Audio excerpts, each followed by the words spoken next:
Europe 1, 7h25. Thomas Soto. Les secrets politiques de Caroline Roux. Bonjour Caroline. Bonjour Thomas. Les Verts ne font plus trop parler d'eux, plus de psychodrames sonores, plus de portes qui claquent. Il n'en demeure pas moins que la scission en interne est réelle. Et l'info politique, Caroline, c'est qu'une partie d'Europe Écologie Les Verts est en train de finaliser la création d'une nouvelle formation politique. Finaliser, vous avez raison d'utiliser ce mot Thomas, car ce soir ils se retrouvent pour choisir le nom de ce nouveau parti, les écologistes après les Républicains. La proposition est sur la table.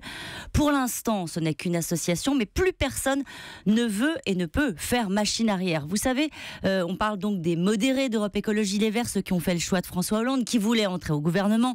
Ils ont aggloméré autour d'eux les anciens du Modem, des radicaux, des communistes, tous autour de l'idée d'une écologie positive au centre de l'échiquier politique. Les Verts hollandais, on va les appeler comme ça, savent qu'ils sont aujourd'hui minoritaires dans le parti.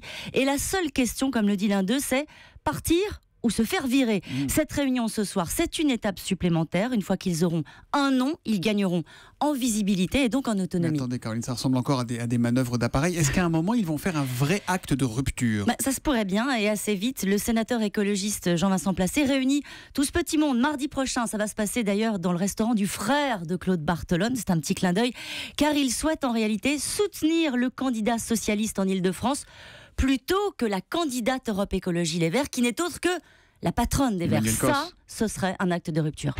Le projet de dialogue social a été critiqué par les féministes, Caroline. La question politique du jour concerne ce texte. A-t-il été corrigé ? Oui, il a été corrigé et il a fallu la pression des féministes, de quelques femmes députées et de la ministre des Affaires sociales, Marisol Touraine. Le gouvernement a donc tranché et a rétabli notamment, c'était très important, l'obligation pour les entreprises de produire un état des lieux sur l'égalité homme-femme. Ça s'appelle le rapport des situations comparées. Et ça, c'était un point de rupture. Simplifier la vie de l'entreprise, oui, mais pas à n'importe quel prix. Et puis on va en entendre parler, Caroline. Oh, allez, ce sera une belle image. À quelques jours du début de Roland Garros, Anne Hidalgo se fait un petit plaisir. Elle va remettre la médaille de la ville de Paris à Rafael Nadal.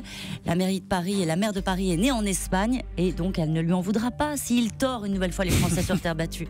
Les secrets politiques de Caroline Roux tous les matins à 7h25 sur Europe 1. Demain, Caroline. À demain.